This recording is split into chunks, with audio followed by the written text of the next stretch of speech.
Elitist skepticism of democracy has a venerable history. Plato thought democracy akin to a ship taken over by an incompetent drunken crew with no interest in listening to the navigators aboard. Concerned that equal voting rights would lead to deleterious consequences, Mill advocated distributing votes in proportion to citizens' education levels. Schumpeter writes that typical citizen drops down to a lower level of mental performance as soon as he enters the political field. He argues and analyzes in a way which he would readily recognize as infantile within the sphere of his real interests. This paper responds to the latest round of such skepticism of competence objection articulated by Brennan. Competence objection sets out the competence objection, shows that it admits of two interpretations, individual and collective. The individual competence objection section 2 considers the former, the collective competence objection section considers the latter. Conclusion section concludes. The competence objection. Brennan holds that democracy, specifically universal suffrage, is unjust because it violates the competence principle as follows. So we should put this into hypernomic. This goes into political philosophy, democracy,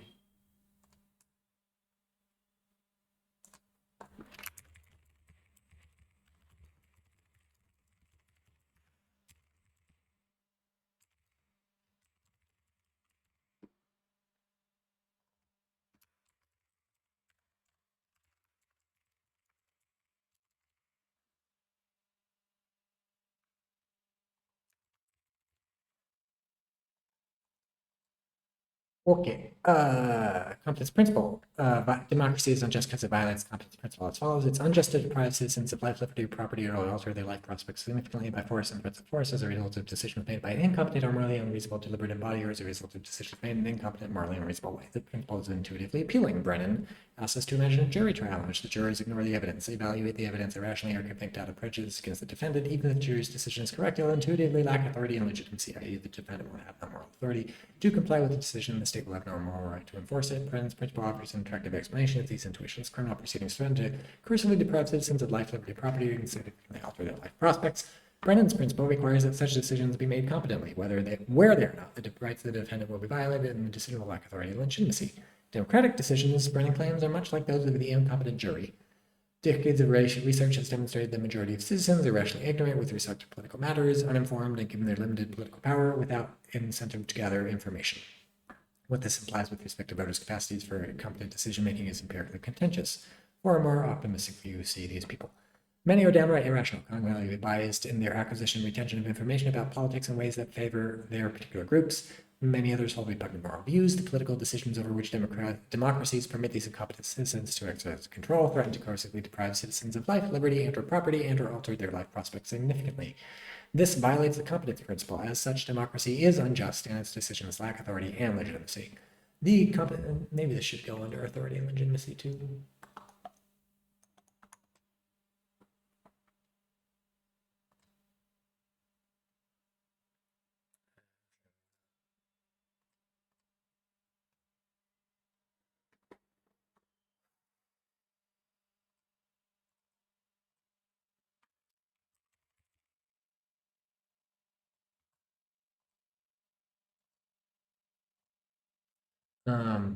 The competence objection might be thought to apply to democracy in two ways. First, voters considered individually might make decisions in an objectively incompetent manner. Second, voters considered collectively might make decisions in an objectively incompetent manner. These are conceptually distinct objections. Let's refer the former as the individual competence objection, the latter is the collective competence objection. Brennan himself appears to have endorsed both the individual and collective versions of the objection. We shall consider each in turn. Okay, let's put those in.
Why does Brennan think subjection to the power of incompetent voters is unjust in the first place? Brennan is explicit. Subjection to incompetent decision-making violates a person's claims against exposure to risk, he writes.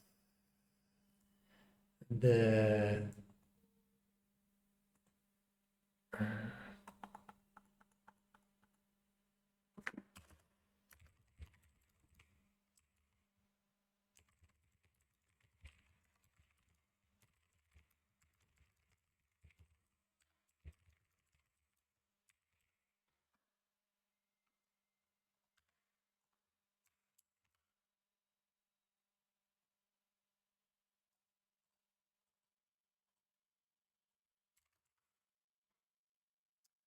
Okay, the individual competence objection then relies on two premises. First, the citizens of rights can see a position of undue risk. Second, that individual voters impose such risk on others, violating their rights. I reject the latter. Voters do impose risk on their fellow citizens, but these positions do not possibly amount to rights violations. See why we need to get more precise. Let us begin by defining the imposition of risks implicator as follows. A imposes risk on B by fying if and only if A is fying has a non-zero probability of causing harm to B. I assume the standard counterfactual dependence account of harm. A harms B by fying if and only if A is fying leaves B worse off than they would otherwise. Then we can calculate the magnitude of the risk imposed by some action by multiplying the magnitude of the possibility of harm in question by the probability that the action will bring it about more formally. R sub I equals P sub I, H sub I. I is a given person. R sub I is the risk imposed by I on actions. P sub I is the probability that the action will cause harm to I. H sub I is the magnitude of the possibility of harm, of the possible harm to I. In the political domain, persons are harmed via the selection policies of candidates that leave them worse off than they would otherwise have been under some alternative candidate or policy. H sub I then is simply the difference between the options with respect to the costs imposed upon I. For simplicity, I will assume there are only two items on the agenda. Suppose a vote is to be held between A, which will impose a net cost of 50 on I, and B, which will impose a net cost of 500 on I. Either A or B will inevitably be the outcome. Selecting A then will harm I to the tune of 50, and the cost would have been avoided under B more formally. Blah, blah, blah. P sub I is given by the probability of individual voters being decisive in voting for the option that's worse for I. One is decisive if and only if one is a tie-breaking vote. Suppose the vote between A and B was taken by Jane and 10 others. If the vote is tied by 5 and Jane casts the final ballot, she'll be decisive. If the vote is split 6-4 in favor of A will be victorious. However, Jane votes. One's vote will impact others' interests and potentially harm I only if one's decisive. A decisive vote will obviously harm I only if it casts for the item on the agenda that's worse for I, more formally than blah, blah, blah. So first proclamation that we express the risk imposed by I on a given voter as follows, blah, blah, blah. The troubles that are so I will be too trivial to amount to a rights violation because probability of D, even in close elections, is always asymptotically close to zero. Brendan Lematsky, for example, estimate that the probability of D in a vote between A and B with 200,001 voters with an average probability of voting for A under A of 0.51 is 1 in 12.3 million, even if it's large. Suppose that under blah, blah, blah, the risk is blah, blah, blah, blah, blah, blah. Parties generally propose relatively similar policy platforms with respect to the impact on voters' interests, given the centripetal pressures and majority rule. Suppose a more realistic difference between A and B of 1,000 net cost to I and discount of uncertainty for 40%. The risk to I of a vote will be the 0.00 whatever. Citizens do not have more rights against the imposition of risk as trivial as this. This still seems a small electorate and a close election. Yeah, it's the individual competence objection fails. Okay, simple enough.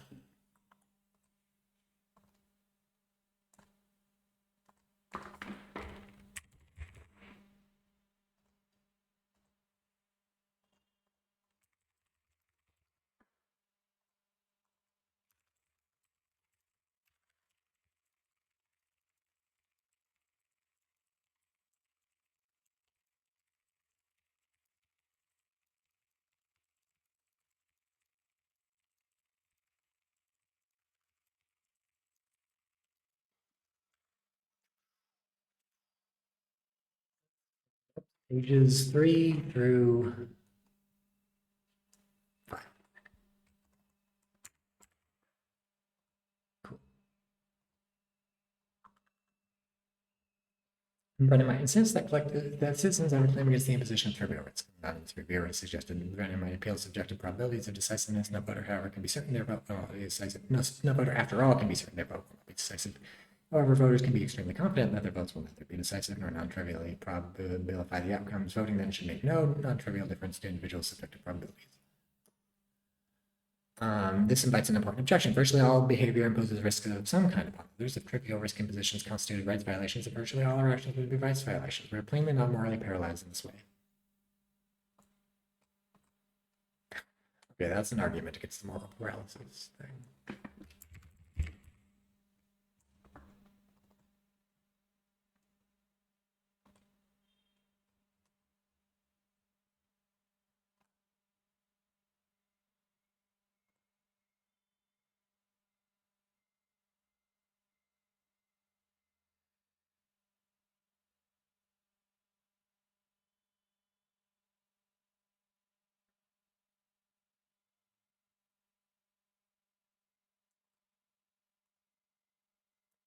Um,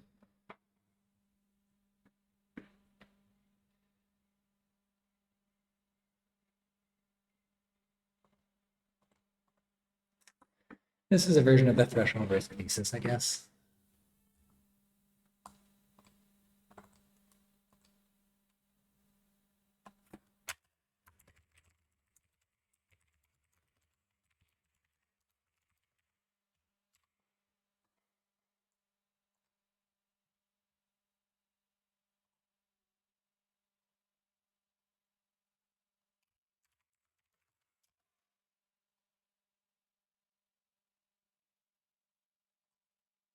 There are 18 citations of this paper already, which I was about to be impressed by, but I just looked it up and a bunch of those are Umbers.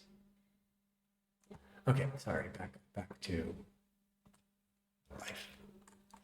Alternatively, Brennan might respond that the aggregate risk imposed by individual voters upon the citizenry overall is non-trivial. This too is unconvincing because it fails to show that any individual citizen suffers a rights violation. Suppose Ronald and Gerald are the only two people in the park. Ronald is walking his dog. There's a risk the dog will attack Gerald. Suppose this fix is too trivial to violate any right of Gerald. Suppose 10,000 other people enter the park, each of whom is subject to the same risk. It doesn't seem remotely intuitive to think that Gerald, or indeed anyone else, suffers a rights violation merely because many others are subject to the same risk as he. And whether agents have rights against the imposition of some risk does not plausibly depend on how many others are subject to the individual competence. Objection fails. Great. Now the collective competence objection.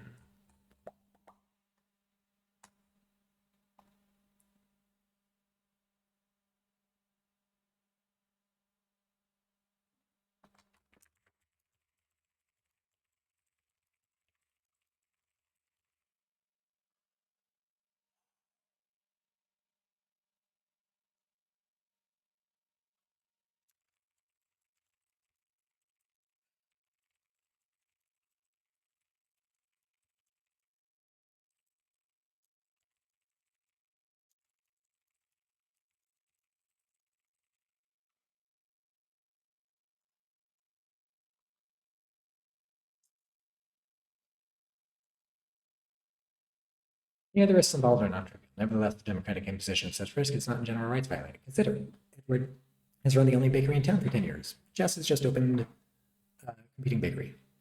Jess's actions have a substantial probability of leaving Edward worse off than the other resident. He may lose business to Jess, and his welfare may decline. In consequence, Jess's actions impose non-trivial risk upon Edward. It's surely it's false that she's violated his rights. Edward has no right to the benefit of his long insulation against competition. This demonstrates an important point. Only where some possible setback to our interest were to eventuate constitute wrongful harm, i.e., violate some right of ours, is the imposition of a risk of such setback plausibly wrongful. If the actual setback to some interest would not amount to wrongful harm, there's no reason to accept that the imposition of a risk of such a setback is harmful.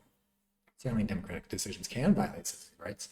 The decision to ban interracial marriage, for instance, would clearly do so. I see no reason for Democrats to disagree with the idea that voters consider collectively act wrongly where they impose non-trivial risks of such violations.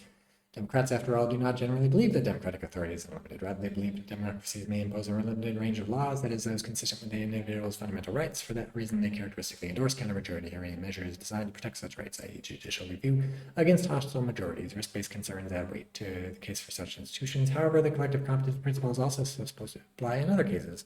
The competence principle condemns coercive subjection to incompetent decision-making in any matter concerning life, liberty, property, and/or significant life prospects. For the objection to go through, then it must be the case that any democratically imposed risk of setbacks to these interests constitute wrongful harms. That in turn would require it to be the case that any actual setback to those interests amounts to wrongful harm.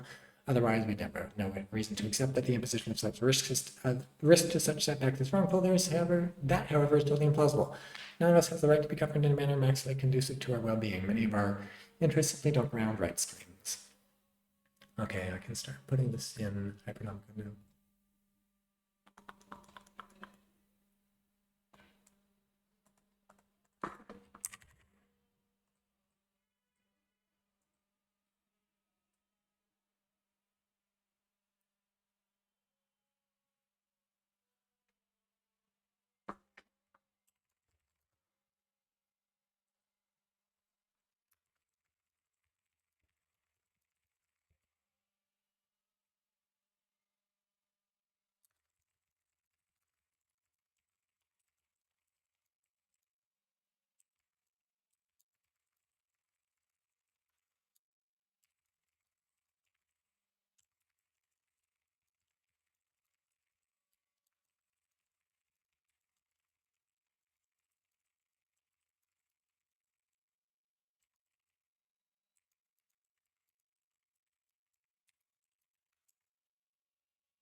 Okay, many of our interests simply don't ground rights claims. I'm surely not. Oh, I should put page numbers 6 through 9.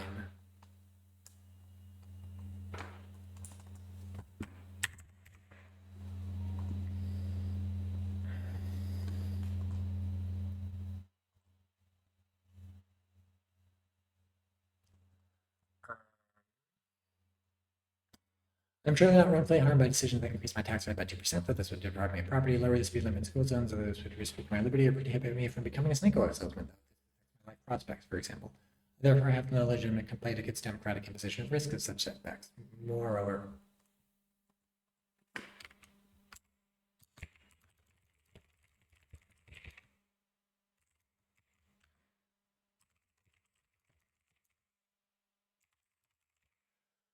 Democrats generally deny that subjection to democratic decisions consistent with fundamental rights is rights violating.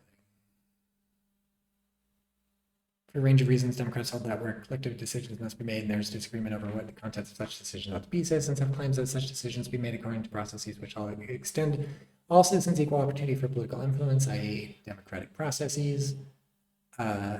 Subjection to the resulting decisions is a necessary correlate of extending citizens the opportunity for influence to which they are entitled. After all, unless citizens were required to obey the decision in question, it could hardly be said that citizens enjoy influence over collective decision-making at all. Democratic decision procedures, in other words, are authoritative. As such, citizens are not generally wrong by subjection to democratic decisions. Democrats then can offer a two-part response to the collective competence objection. They can concede that the objection of risks is that the imposition of risks of fundamental rights violations is unjust, is constant. Nothing, no plausible democratic theory holds that democracy violates such rights in the first place. The institutions required to prevent such risk impositions will be the very same as those required to prevent actual rights violations, e.g. judicial review. With respect to decisions that don't violate fundamental rights, the risks imposed by democratic decision-making are not rights violating. This is maybe ignorant, irrational, and morally unreasonable, but within limits we're simply required to bear the risks of democratic decision-making to the extent the competence principle entails. Otherwise, Democrats should reject the competence principle. Importantly, there's nothing to prevent Democrats from endorsing a narrow competence principle, which applies to decisions, for example, jury decisions, which don't share the distinctive features of democratic decisions, as set out in the preceding paragraphs. Yeah, sure.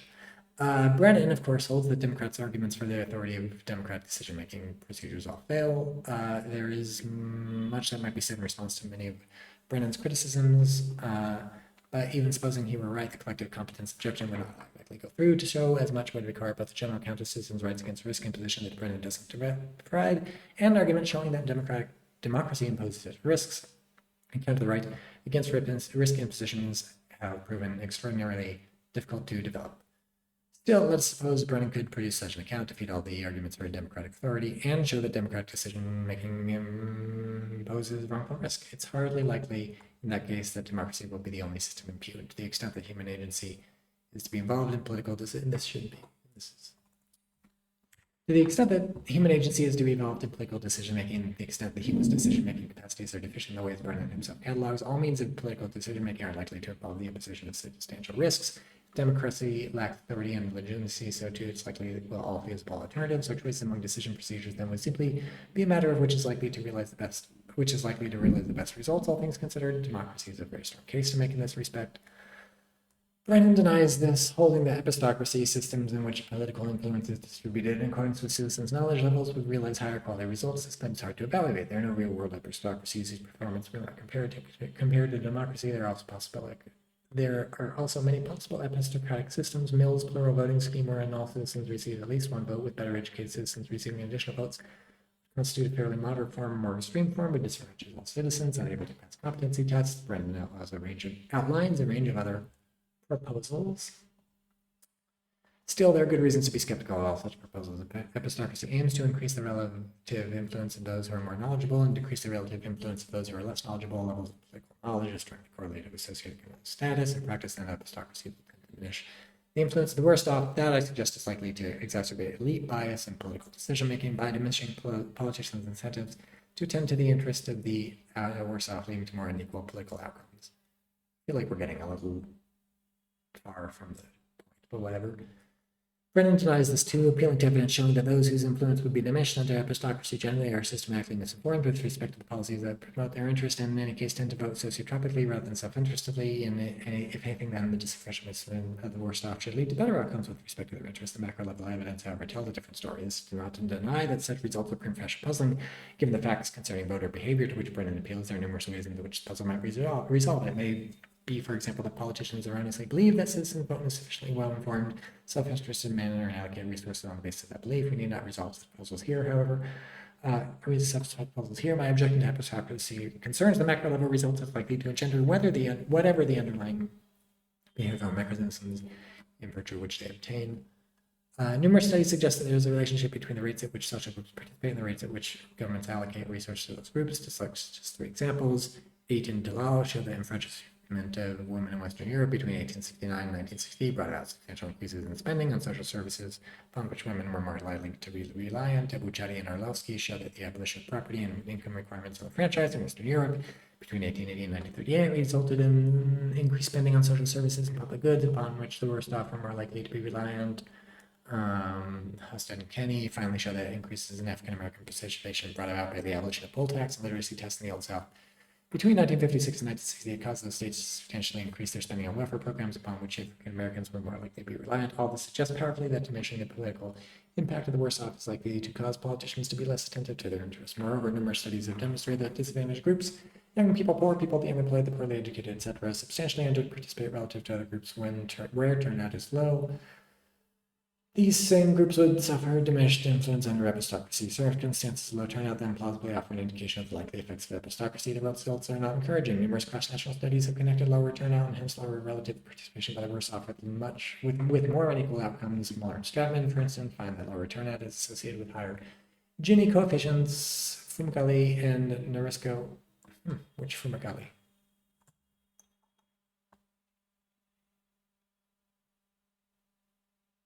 I mean, not the Fumagalli, I know. Narciso found that lower turnout is associated with lower spending on social services, upon which the disadvantaged characteristic of more reliant epistocracy might be expected to realize still more unequal outcomes, since such proposals would diminish the electoral significance of the worse off to a much greater degree.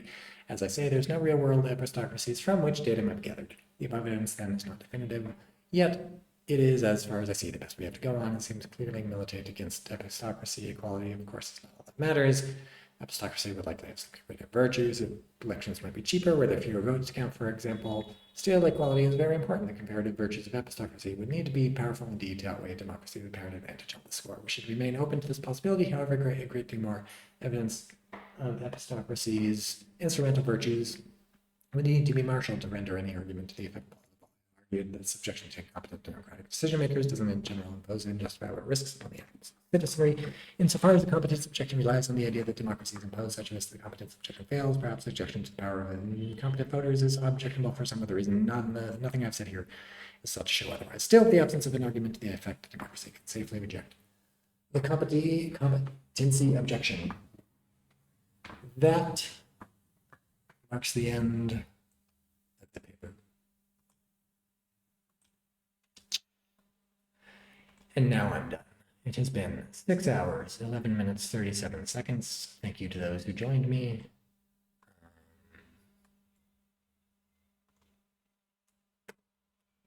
Let's see how many people are here. One viewer. That's probably, I just closed chat. That's probably Tindarius or whatever. Okay, well, thank you everybody who was here. I am done. Probably I will stream in the future when I read more papers. I'm going to try to figure out how to get this to YouTube. Maybe me. Yeah, have a good one. YouTube. So I'll see if I can get this to YouTube. Either it'll be in 1 6-hour chunk or I'll split it up. Make sure to follow the channel if you wish to